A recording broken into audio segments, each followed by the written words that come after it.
Greetings, everyone. Well, with Halloween just having passed by, I've still got some more horror movies that I want to talk about and stuff, so expect a few more kind of random horror movie reviews.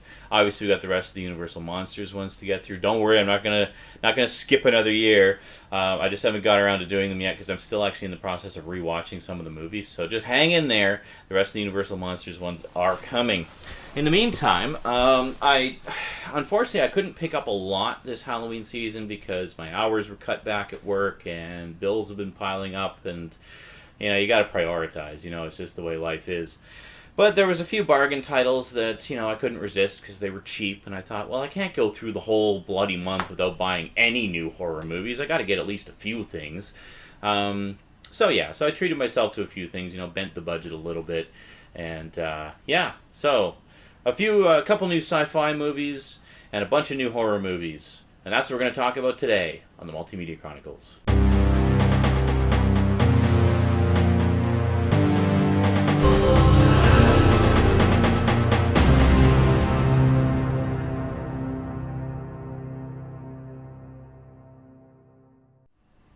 Welcome back.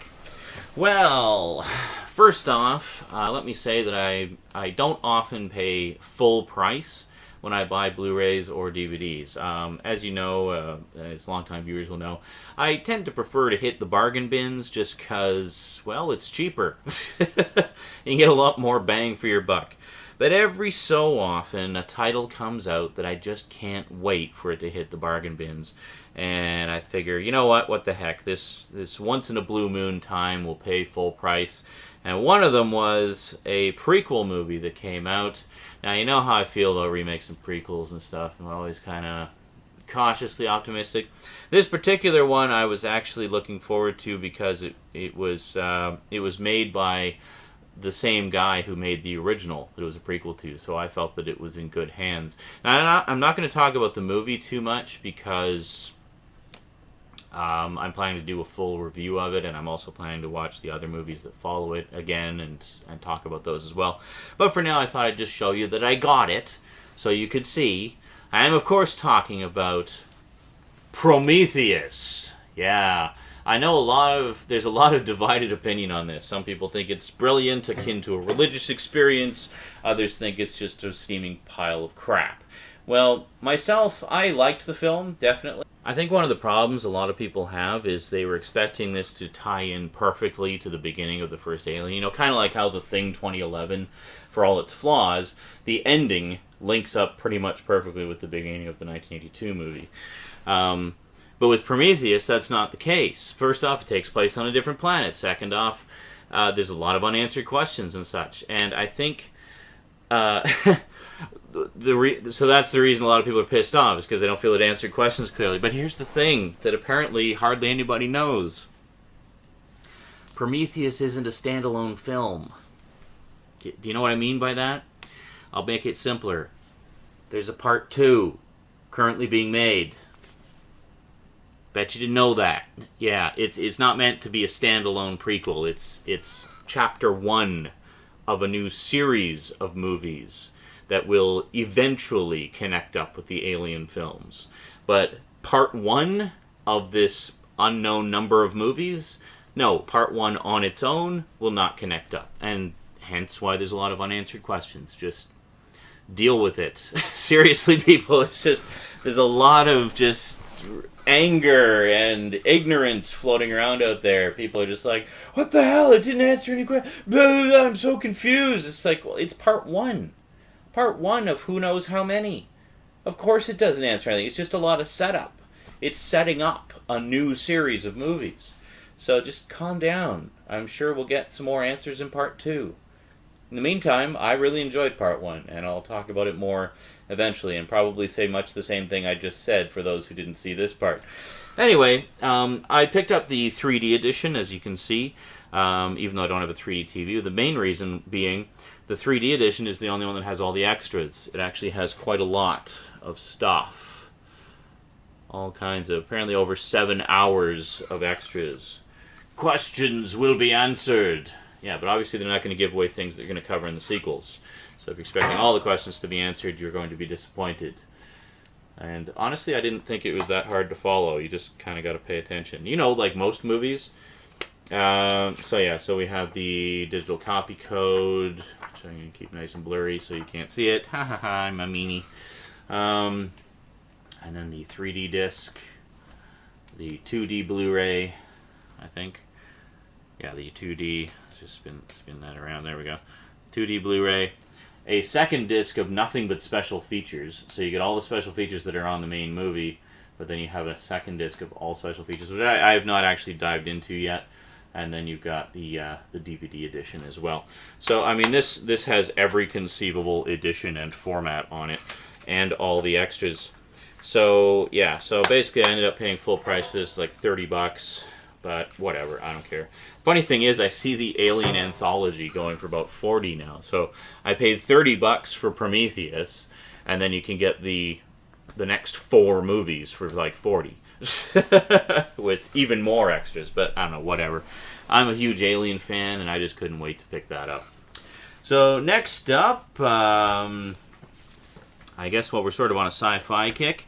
This is what I actually got. There was a big bargain rack at Future Shop recently, and I couldn't pass up some of these titles. Picked up Contact. Being a huge, Carl Sagan fan, when I grew up watching Cosmos and such. This is a movie that I started watching many, many moons ago on VHS and just never finished. No particular reason. It's not that I didn't find it interesting or anything like that. I just never got around to finishing it. So this was $5. $5. Can't go wrong there. Not really much in the way of extras, I don't think. Oh no, there's actually a lot of extras. I sit corrected. You've got 3 commentaries. One with Jodie Foster, one with Robert Zemeckis and Steve Starkey, one with Ken Ralston and Steven Rosenbaum, whoever they are. 4 special effects featurettes, a music-only audio track, and theatrical trailers. So very cool. I did not actually know that this was directed by Robert Zemeckis, who is a director that I really like a lot. And also, Jodie Foster, always awesome. Matthew McConaughey in a rare non-romantic comedy role. Yeah, so definitely looking forward to checking that out. Next up, I guess we could call this one sort of horror, being one that was written by Stephen King. This is one I've actually been wanting to get on DVD for a long time, and then put it off, and then they put it out on Blu-ray, so I thought, hey, let's get the Blu-ray, especially since I saw it for basically, $10, I think? $10. I actually saw this in theaters the day before it actually came out. This was back when I worked at Chapters, the bookstore chain here in Canada, and a bunch of us got a free pass to go see this movie the day before it premiered. And I remember we sat down. It's like, figure we're going to be there for an hour and a half movie, and the theater manager went up and gave a little intro and said, so the movie's a little over 3 hours, and we're all just like, 3 hours? God, I didn't think we were going to be here that long. But man, what a 3 hours. It was just fantastic. And by the end of it, there wasn't a dry eye in the house. What else could I be talking about but The Green Mile? Yeah, love this movie. Been wanting to check it out again for a very long time.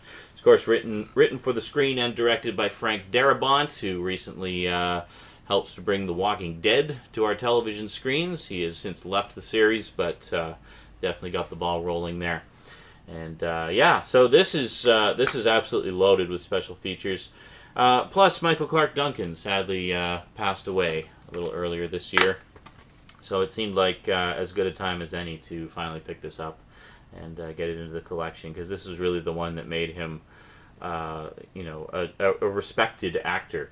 It's funny, my brother Cass was saying, when you look at Michael Clarke Duncan's IMDb profile, and everything prior to The Green Mile is like bouncer, biker, bodyguard. It's just like typical big guy roles, and then he does The Green Mile, and suddenly he's got all of these real acting jobs with actual acting required, yeah, so it's like it really did change his career, and as little an amount of time as we got to know him through his work, I don't know of anybody who doesn't love Michael Clarke Duncan's stuff. So really, really good, and really happy to have this in the collection finally. So this has a lot of extras on it. It's got commentary by writer-director Frank Darabont, additional scenes, Walking the Mile, the making of the Green Mile documentary, Miracles and Mystery, creating the Green Mile featurette, gallery, Tom Hanks makeup tests, Michael Clark Duncan's screen test, the teaser trailer, a case study, and theatrical trailers. So very, very cool. So I'm definitely looking forward to checking that out again. I don't think I've actually seen it all the way through since that night in the movie theater when I saw it for the first time with everybody else. But yeah, wonderful, wonderful movie. Really enjoy it. I remember the original book was actually a serialized book. It was like 6 books or something, like 6 short chapters. So Tom Hanks, Stephen King basically did it like a serial, almost like a movie serial, but in book form. So next up, we have a remake. Again, you know my feeling about remakes. I've heard that this one's actually quite good, though, and I do like the cast in it. We have Nicole Kidman and Daniel Craig in a slightly updated version of the old Invasion of the Body Snatchers story, entitled simply The Invasion. Yeah, grab this one for, I think, $6. And I've been wanting to check it out for a while. My mom is a big fan of the original Invasion of the Body Snatchers, as am I. My favorite version actually being the 1978 version with Donald Sutherland, which I understand the Blu-ray of that is fantastic. I really, really want to pick that up, but I just haven't seen it around. In the meantime, I thought, well, let's check out this one, which apparently is not a bad, you know, sort of reworking of the original story. And you got Nicole Kidman and Daniel Craig, so how can you go wrong there? Very cool. So lots of cool stuff. Nothing too fancy packaging wise. This one shows up in the bargain bins all the time. I mean, you see the DVD in the $5 bin all the time. So I mean, to get the Blu-ray for like $1 more than the DVD, that's not bad. That's a premium price I don't mind paying. So special features in high definition. We've been snatched before. Invasion in media history. 3 featurettes. The Invasion, a new story. The Invasion on the set. Oh, excuse me, tired today. And The Invasion Snatched. So, yeah, very cool. Definitely looking forward to checking that out. Most of the stuff you'll see in my updates, of course, is a lot of the time is either old favorites or stuff I haven't seen. I do buy a lot of stuff blindly, just kind of based on what other people have told me. There's a lot of people in my life whose opinions I respect because I've known them for a long time. They know me. They know what I like. So, a lot of the time in my updates, you'll hear me say, so I'm looking forward to checking this out, or this is something I've never seen before.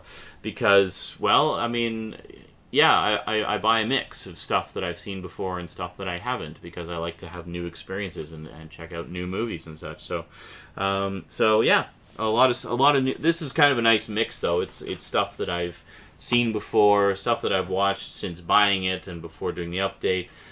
Stuff that I started watching but didn't, stuff that I haven't seen. And then there's this one. This is kind of a remake day, I guess. There's this one, which is another remake, which I actually did a rant about a while ago, specifically about the Blu-ray not carrying over all the extras from the DVD edition. So I actually kept my DVD edition for a very long time.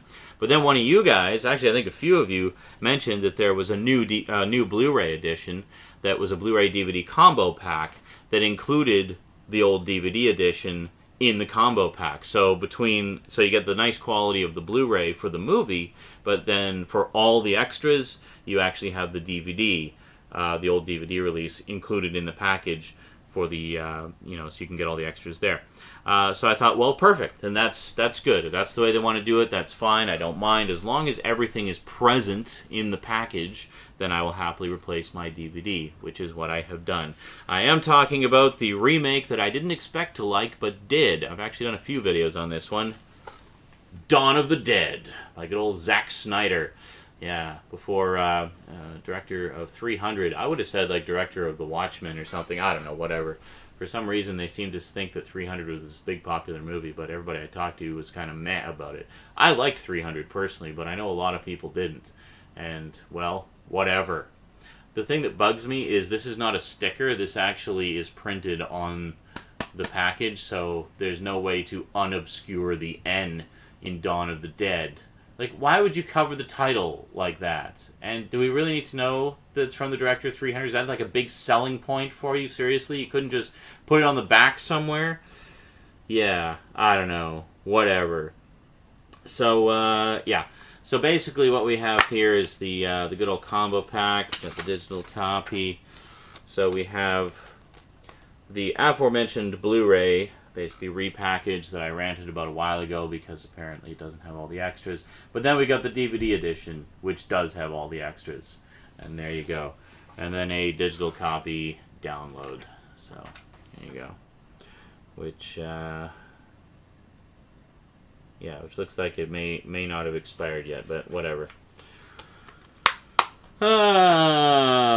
Let's put that one there. So, yeah. So, really looking forward to that. Speaking of Cass, actually, he's never seen this. And we're planning to watch it again because Dawn of the Dead was actually filmed, a combination of sets and locations. But for the mall locations that they actually used 2 different malls as the one mall of the movie.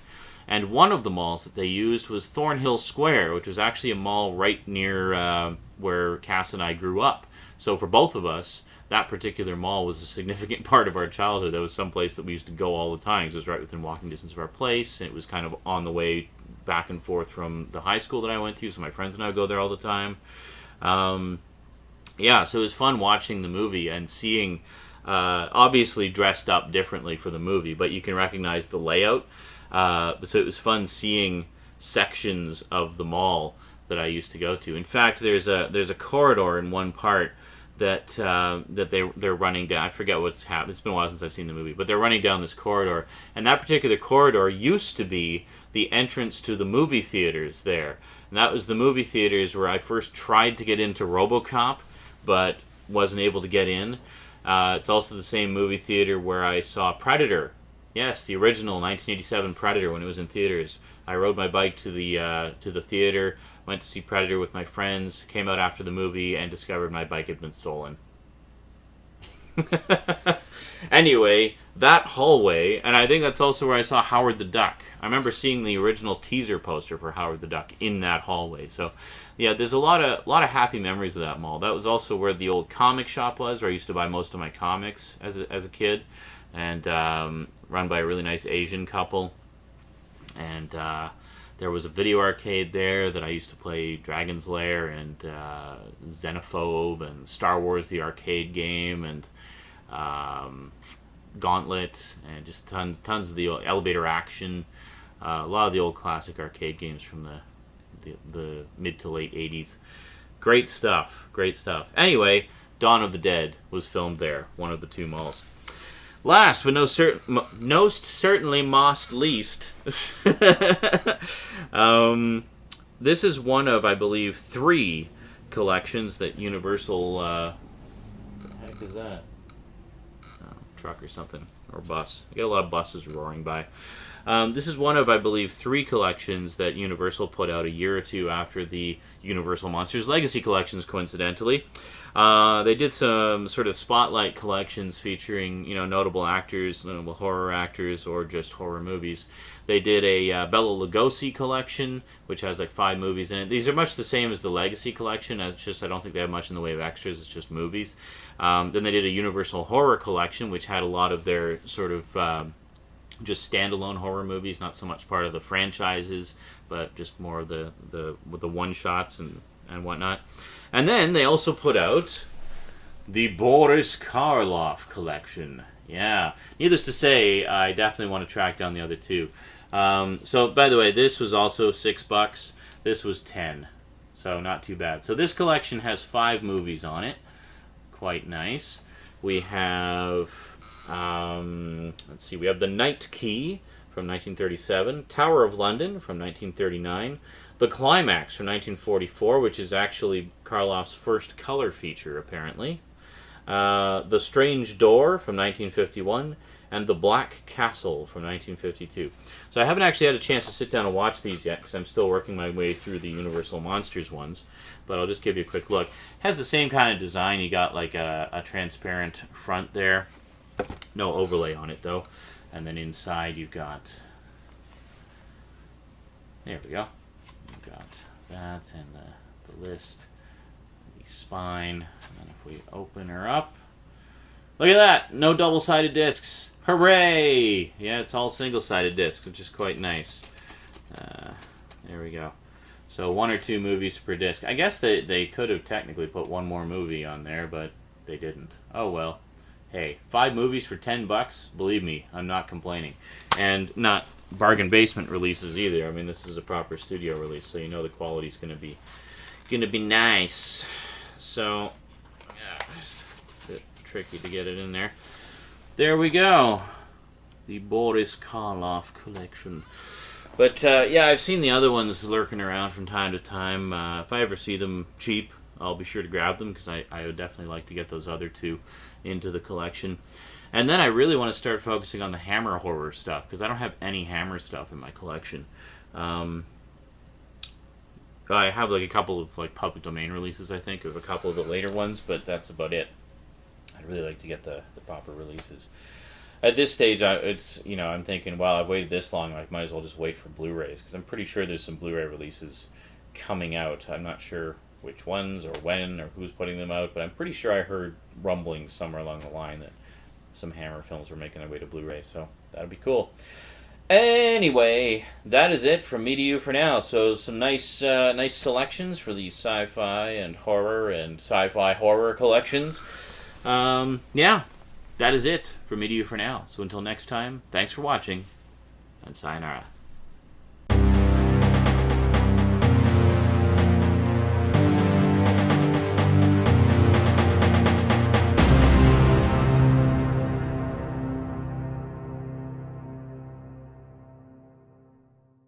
And I think one of the problems people are having is that they are expecting this to tie in perfectly to the first Alien, and that's not what it was ever intended to be. In case you aren't aware, or haven't noticed, or don't visit IMDb that much, or don't read the entertainment magazines or websites that much, the phone is ringing.